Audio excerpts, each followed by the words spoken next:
بسم اللہ الرحمن الرحیم۔ السلام علیکم۔ آپ دیکھ رہے ہیں ہمارا یوٹیوب چینل۔ اس ویڈیو میں آج جس کتاب کو ہم پڑھنے جا رہے ہیں وہ ہے شہاب نامہ، جو قدرت اللہ شہاب نے ابن انشا کے کہنے پر لکھی۔ اس کتاب میں قدرت اللہ شہاب کے بچپن سے لے کر بڑھاپے تک تمام واقعات موجود ہیں۔ یہ کتاب پاکستان میں آٹو بایوگرافی کے حوالے سے زیادہ پڑھی جانے والی کتاب ہے۔ آئیے فوراً کتاب کی طرف چلتے ہیں، جہاں وہ اپنے بچپن سے جموں میں پھیل جانے والی طاعون کی بیماری سے شروع کرتے ہیں۔ جموں میں پلیگ گرمیوں کا موسم تھا اور جموں شہر میں طاعون کی وبا بڑی شدت سے پھوٹی ہوئی تھی۔ اکبر اسلامیہ ہائی اسکول میں چوتھی جماعت کے کلاس روم کی صفائی کا کام میرے ذمہ تھا۔ ایک روز چھٹی کے بعد جب میں اکیلا کمرے کی صفائی کر رہا تھا، ایک ڈیسک کے نیچے ایک مرا ہوا چوہا پڑا ملا۔ میں نے اسے دم سے پکڑ کر اٹھایا، باہر لا کر اسے زور سے ہوا میں گھمایا اور سڑک کے کنارے جھاڑیوں میں پھینک دیا۔ یہ دیکھ کر لال دین زور سے پھنکارا اور اپنی لنگڑی ٹانگ گھسیٹتا ہوا دور کھڑا ہو کر زور زور سے چلانے لگا۔ لال دین ہمارے اسکول کا واحد چپڑاسی تھا۔ وہ گھنٹی بھی بجاتا تھا، لڑکوں کو پانی بھی پلاتا تھا اور چھابڑی لگا کر بسکٹ اور باسی پکوڑیاں بھی بیچا کرتا تھا۔ ارے بدبخت، لال دین چلا رہا تھا، یہ تو پلیگ کا چوہا تھا، اسے ہاتھ کیوں لگایا؟ اب خود بھی مرو گے، ہمیں بھی مارو گے۔ اپنی لاٹھی پر ٹیک لگا کر کھڑے ہی کھڑے لال دین نے پلیگ کے مرض پر ایک مفصل تقریر کر ڈالی۔ پہلے تیز بخار چڑھے گا، پھر طاعون کی گلٹی نمودار ہوگی، رفتہ رفتہ وہ مکئی کے بھٹے جتنی بڑی ہو جائے گی، جسم سوج کر کپا ہو جائے گا، ناک کان اور منہ سے خون ٹپکے گا، گلٹی سے پیپ بہے گی اور 4-5 دن میں اللہ اللہ خیر صلاح ہو جائے گی۔ چند روز بعد میں ریزیڈنشی روڈ پر گھوم رہا تھا کہ اچانک ایک چوہا تیز تیز بھاگتا ہوا سڑک پر آیا۔ کچھ دیر رک کے وہ شرابیوں کی طرح جھوم جھام کر لڑکھڑایا، 2-4 بار زمین پر لوٹ لگائی اور پھر دب سے اوندے منہ لیٹ گیا۔ میں نے پاس جا کر اسے پاؤں سے ہلایا تو وہ مر چکا تھا۔ بے خیالی میں نے اسے دم سے پکڑا اور اٹھا کر سڑک کے کنارے ڈال دیا۔ چند راہگیر جو دور کھڑے یہ تماشا دیکھ رہے تھے پکار پکار کر کہنے لگے، پلیگ کا چوہا، پلیگ کا چوہا، گھر جا کر جلدی نہاؤ ورنہ گلٹی نکل آئے گی۔ ان لوگوں نے بھی پلیگ کی جملہ علامات پر حسب توفیق روشنی ڈالی اور میرے علم میں خاطر خواہ اضافہ کیا۔ ان دنوں جموں شہر میں ہر روز 10-10، 15-15 لوگ طاعون سے مرتے تھے۔ گلی کوچوں میں چاروں طرف خوف ہی خوف چھایا ہوا نظر آتا تھا۔ گاہک دکانوں کا سے جائزہ لیتے تھے، کہیں بوریوں، ڈبوں اور کنستروں کے آس پاس چوہے تو نہیں گھوم رہے۔ دکاندار گاہکوں کو شک و شبہ سے گھورتے تھے، ان کے ہاں پلیگ کا کیس تو نہیں ہوا۔ لوگوں نے ایک دوسرے کے گھر آنا جانا اور ملنا جلنا ترک کر دیا تھا۔ سڑک پر راہگیر کے ایک دوسرے سے دامن بچا بچا کے چلتے تھے۔ شہر کا ہر مکان دوسروں سے کٹ کٹا کر الگ تھلگ ایک قلعہ سا بنا ہوا تھا، جس میں پھٹی پھٹی سہمی آنکھوں والے محصر لوگ چپ چاپ اپنی اپنی گلٹی کا انتظار کر رہے تھے۔ میونسپل کمیٹی والے در و دیوار سونگ کر پلیگ کے مریضوں کا سراغ لگاتے تھے۔ جہاں ان کا چھاپا کامیاب رہتا تھا وہاں وہ علی بابا 40 چور کی جینا کی طرح دروازے پر سفید چونے کا نشان بنا دیتے تھے۔ تھوڑی بہت رشوت دے کر یہ نشان اپنے مکانات سے مٹوایا اور اغیار کے دروازوں پر لگوایا بھی جا سکتا تھا۔ پلیگ کے عذاب میں مبتلا ہو کر مریض تو اکثر موت کی سزا پاتا تھا، باقی گھر والے مفرور مجرموں کی طرح منہ چھپائے پھرتے تھے۔ ایک دوسرے سے ہاتھ ملانے کا رواج بھی بہت کم ہو گیا تھا۔ لوگ دور سے سلام دعا کر کے رسم و مروت پوری کر لیتے تھے۔ یکے بعد دیگرے طاعون زدہ چوہوں کو ہاتھ لگانے کے باوجود جب میری تن بدن میں کوئی گلٹی نمودار نہ ہوئی تو میرا دل شیر ہو گیا۔ اپنے ارد گرد سمے ہوئے ہراساں چہرے دیکھ کر ہنسی آنے لگی اور ان کی بے بسی سے شے پا کر رفتہ رفتہ میرے دل میں خوف کی جگہ نئے نئے منصوبے سر اٹھانے لگے۔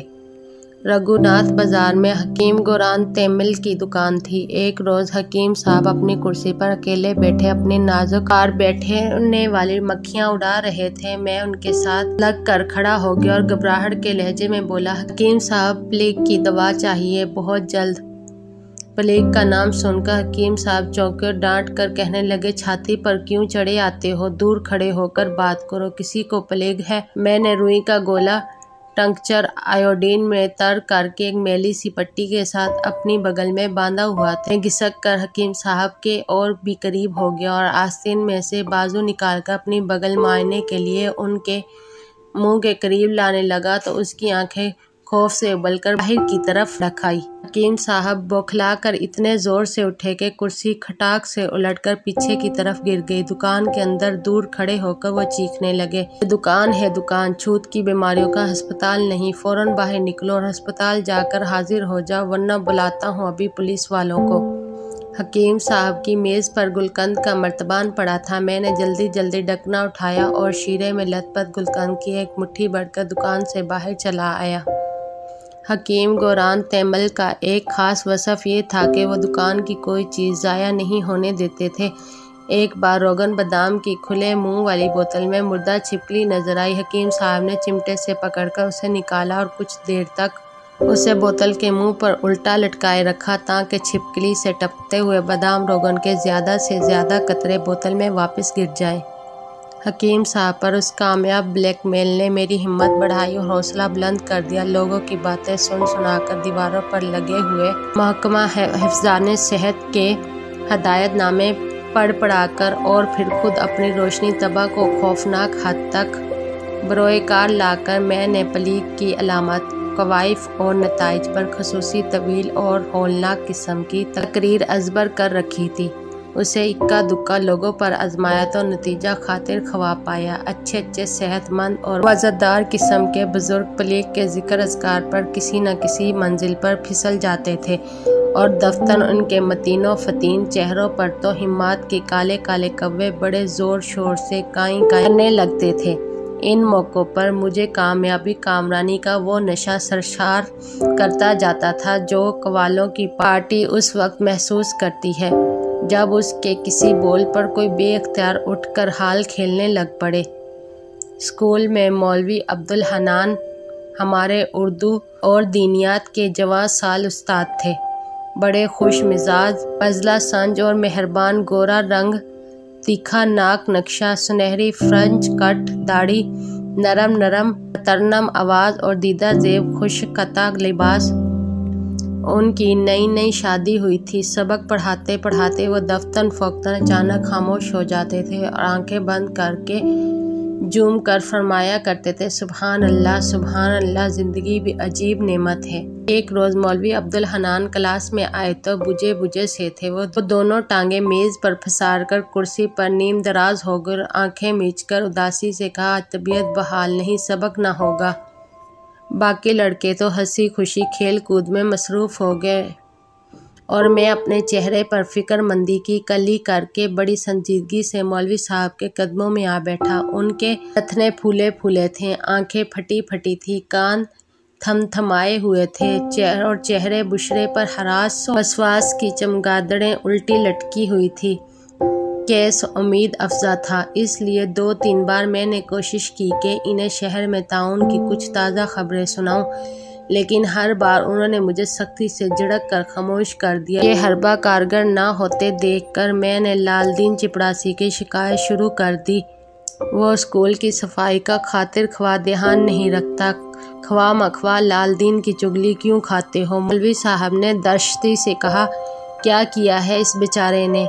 देखिए ना मौलवी साहब, मैंने गिला किया, हमारे इस क्लासरूम में भी पलीग का चूहा मरा पड़ा था। फिर निशाने पर बैठा और मौलवी साहब जोर का झटका देकर कुर्सी से यूं उठ खड़े हुए जैसे ताउन ज़दा चूहा अभी तक वहीं पड़ा हो। उन्होंने कहा, कई बार अस्तगफिरुल्लाह पड़ा और गुस्से में भरे हुए गालबन लालदीन की तलाश में कमरे से निकल गए। उसके बाद वो 2 रोज़ स्कूल ना आए। तीसरे रोज़ में उनकी हालत का सुराग लगाने उनके घर गया। मौलवी साहब चादर लपेटे चारपाई पर ओदमुए से पड़े थे और एक पतली सी नई नवेली दुल्हन एक तरफ बैठी उन्हें पंखा कर रही थी। उसके हाथों में मेहंदी का रंग रचा हुआ था, पंखे की डंडी भी सुर्ख थी। जब वो हाथ हिलाती तो ऐसे लगता कि मौलवी साहब की सुनहरी दाढ़ी पर खून के फवार पड़ने लगेगी। मौलवी साहब मुझे देखकर बड़े खुश हुए। सादका बेगम ने अपने हाथ से देसी शक्कर के शरबत में सत्तू घोलकर मुझे पीने को दिए। फिर उसने एक टोकरी और कुछ पैसे मेरे हवाले किए कि बाजार से आलू, मटर, धनिया और गोश्त खरीद लाओ। सौदा सलफ खरीदने का मुझे तजर्बा न था, लेकिन मैंने बड़ी मेहनत से खरीदारी की और वापस आकर हर चीज़ का भाव उसकी असली कीमत से काफ़ी कम बताया। पैसों का फ़र्क मैंने अपनी पॉकेट मनी मिलाकर पूरा कर दिया। सादका बेगम बड़ी खुश हुई और मेरे सर पर हाथ फेरकर बोली, वाह काका, तुम तो बड़े होशियार निकले, बड़ी अच्छी खरीदारी करते हो। मौलवी साहब को देखने आ जाया करो और मुझे सौदा भी ला दिया करो। सादका बेगम के हुक्म की ये शान व नज़ूल मुझे बड़ी अच्छी लगी। अब मैं स्कूल जाने की बजाय हर रोज़ सीधा मौलवी साहब के यहाँ पहुँचता, कोई ना कोई बहाना बनाकर पॉकेट मनी के अलावा घर से कुछ फालतू पैसे हासिल करता और बड़ी मेहनत से सादका बेगम के सौदा सलब में सब्सिडी लगाता। मौलवी साहब से रस्मी मिजाज परसी करने के बाद मैं सादका बेगम के पास बच्ची खाने में जा बैठता। कभी मटर की फलियां छीलता, कभी प्याज काटता, कभी मसाला पीसता और जो काम भी वो शुरू करती मैं भाग भाग कर उसका हाथ बटाने की कोशिश करता। एक रोज़ जब मैं उनके यहाँ पहुँचा तो सादका बेगम नहा धोकर नए कपड़े पहने बैठी थी। काले रेशम का बुर्का पहन रखा था। मौलवी साहब मुँह सर लपेटे खामोश पड़े थे। मैंने हाल पूछा तो उन्होंने चादर के अंदर ही से करा कर कहा, अल्लाह अल्लाह, हाल अच्छा नहीं। गिल्टी निकल आई। मैंने पुरउम्मीद शौक से पूछा, तेरे मुंह में खाक। सादका बेगम गुस्से से फुनकारी, गिल्टी की बीमारी थोड़ा है, ऐसे ज़रा सा बुखार है। उसकी आंखों में जो नीली नीली मखमल सी बिछी थी उस पर आंसू फैल गए, जिस तरह शबनम के कतरे चोट खाकर टूट जाते हैं। उसने दुपट्टे के पल्लू से आंसू पोंछे और अपने मेहंदी रंगे हाथ उठाकर दुआ मांगने लगी। उसने अखरोट की छाल से दांत साफ किए हुए थे और उसके पतले पतले होंठ सुर्खी से गुलकनार हो रहे थे। उसके चेहरे पर सोने और चांदी के वर्क ही वर्क बिखरे हुए थे, जैसे वो अभी बेसन और दही और दूध से नहा कर बैठी हो। दुआ के बाद उसने मौलवी साहब पर दम किया। काले रेशम का बुर्खा यूं ओढ़ा जैसे गुड़िया को फराक पहनाया जाता है और मेरी तरफ देखकर बोली, काका मेरे साथ चलोगे? मैं खुशी से उछलकर खड़ा हो गया, जैसे मुझे कोहे काफ पर चलने की दावत मिल रही हो। रोशन शाह वली के मज़ार पर न्याज चढ़ाने जाना है। सादका बेगम ने कहा, तुम भी मेरे साथ चलो। रोशन शाह वली का नाम मैंने सुन रखा था, दूर ही दूर से उनके मज़ार की ज़ियारत भी कर चुका था। संगे मरमर के बुलंद चबूतरे पर एक बड़ी सी कब्र थी जिस पर सब्ज गुलाब चढ़ा रहता था। रात को सरहाने कई चिराग जलते थे। मुसलमान तो अंदर जाकर फातिहा दरूद पढ़ते थे या नजरो न्याज चढ़ाते थे, लेकिन कई हिंदू डोगरे भी शीशे की तरह चमकती हुई चार दीवारी पर हाथ फेरकर अकीदतमंदी से मज़ार को सलाम किया करते थे। मैंने बड़ी फुर्ती से सादका बेगम को यकीन दिलाया कि मैं रोशन शाह वली के मज़ार का रास्ता बखूबी जानता हूँ और उसे बड़ी आसानी से वहाँ ले जाऊँगा। चीनी की एक तश्तरी में न्याज का जर्दा तैयार था। सादका बेगम ने इसे जाली के रुमाल से ढांप कर मेरे हवाले किया। मैंने इज़हारे अकीदत के तौर पर अपने मुंह को ज़्यादा से ज़्यादा हीटर को गोल किया और ज़ोर से बिस्मिल्लाहिर्रहमानिर्रहीम कहकर तशरीह को एहतरामन दोनों हाथों से थाम लिया। मज़ार पर चढ़ाने के लिए कोरे लट्ठे की एक चादर तय करके सादका बेगम ने अपने पास रख ली। मौलवी साहब के मोहल्ले से निकलकर हमने मज़ार के लिए सालन तांगा किराया किया। मेरी कोशिश तो यही थी कि मैं पिछली सीट पर ऐन सादका बेगम के साथ बैठूं, लेकिन बैलेंस रखने के लिए तांगे वाले ने मुझे आगे बैठने का हुक्म दिया। पहले तो मैं बड़ा आजरदा हुआ, लेकिन जब पक्की सड़क आई तो मज़ा आने लगा। धूप की तमाज़त से सड़क पर बिछी हुई कोलतार पिघल पिघल कर रज़ाई की तरह नरम हो गई थी। उस पर सरपट भागते हुए घोड़े की थपथपाहट, रबर टायर पहियों की लर्जा लर्जा थरथराहट और पिछली सीट पर हवा में उड़ते हुए काले रेशमी बुरखे की सरसराहट मेरे कानों में हारमोनियम और तबला सितार बजाने लगी। मेरा दिल अंदर ही अंदर गीत गाने लगा और देखते ही देखते मैं तांगे से छलांग लगाकर तख्ते सुलेमान पर जा बैठा।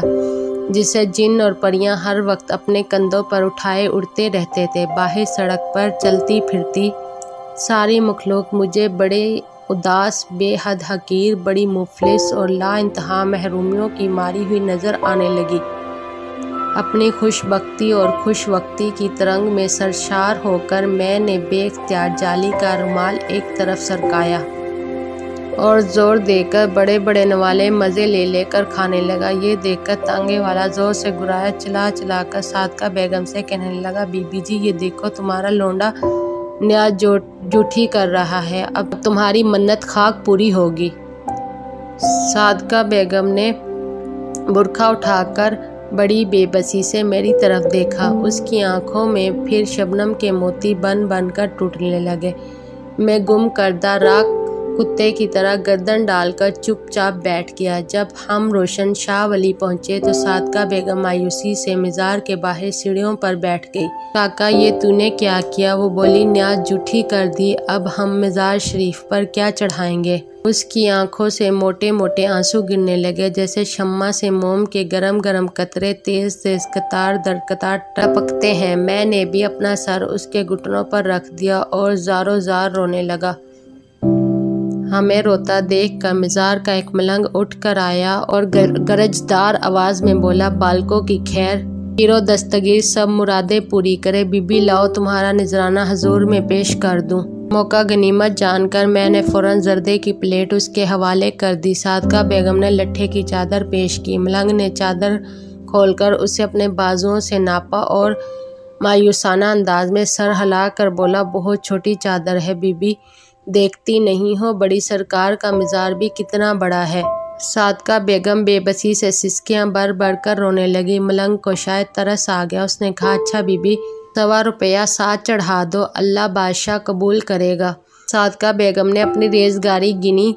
2-2.5 आने मैंने डाले और बड़ी मुश्किल से 100 रुपया पूरा करके मलंग के हवाले किया। वापसी में हमारे पास तांगे का किराया ना था। मेरी जेब में फ़कत 1.5 आना बाकी था। रघुनाथ बाजार की नुक्कड़ पर पान वाले की दुकान आई तो मैं भाग कर 2 पैसे के 2 मीठे पान पुड़िया में बंधवा लाया। सब्जी मंडी में बेरों के टोकरे ही टोकरे पड़े थे। मैंने 2 पैसे के ढेर सारे बेर तलवा कर अपनी टोपी में डलवा लिए।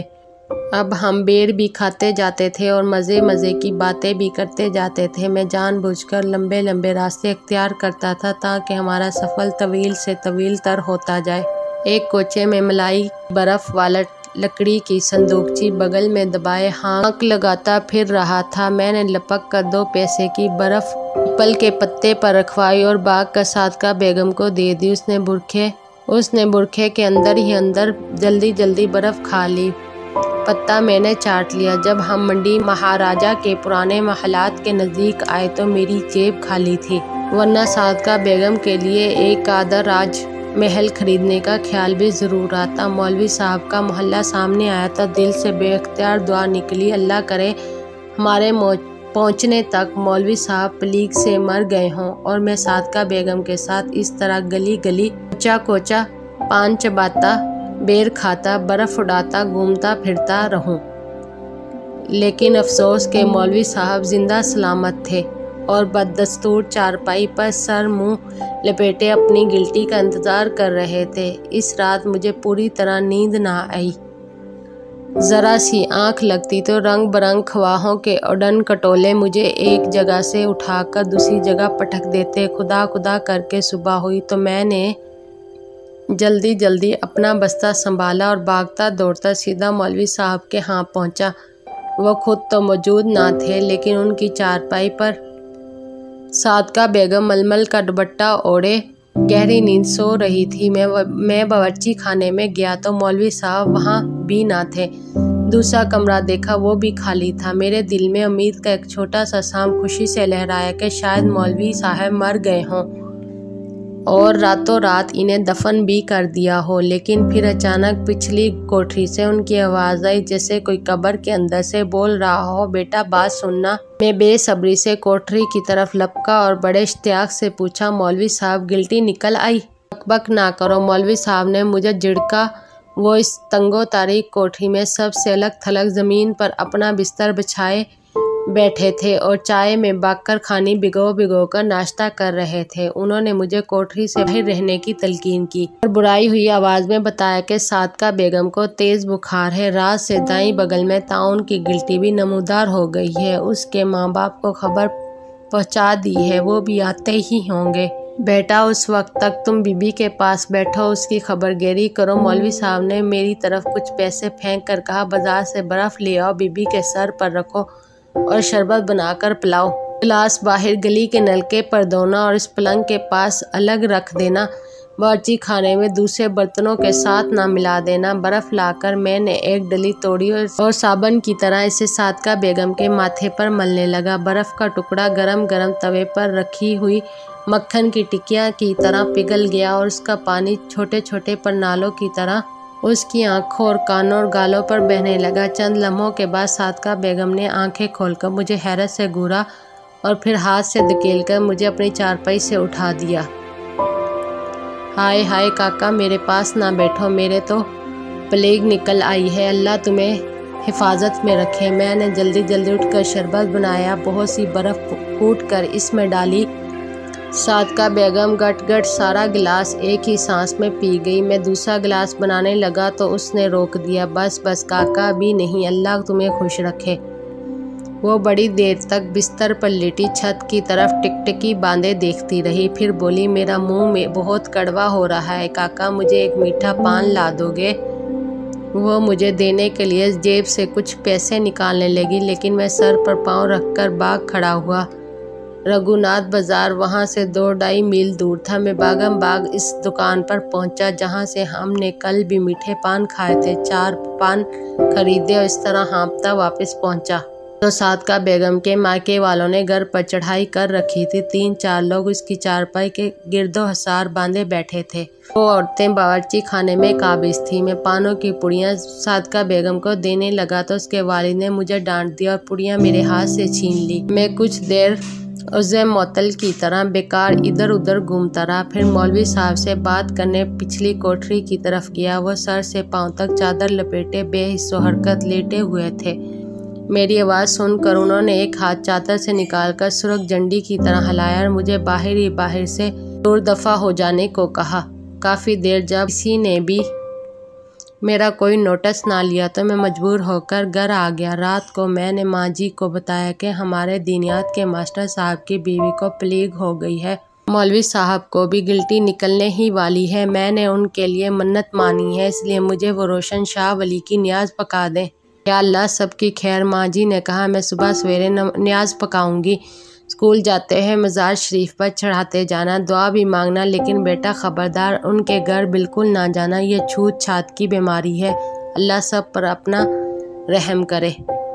صبح ماں جی نے کشمش، خوبانی کی گریاں اور ناریل ڈال کر گڑ کے چاول پکائے اور نیاز کے لیے مٹی کے ایک بڑے سے پیالے میں ڈال دیا۔ پھر انہوں نے سفید 26 کی ململ کا ایک نیا دوپٹہ نکالا اور مزار پر چڑھانے کے لیے اسے طے کر کے پیالے میں ڈال دیا۔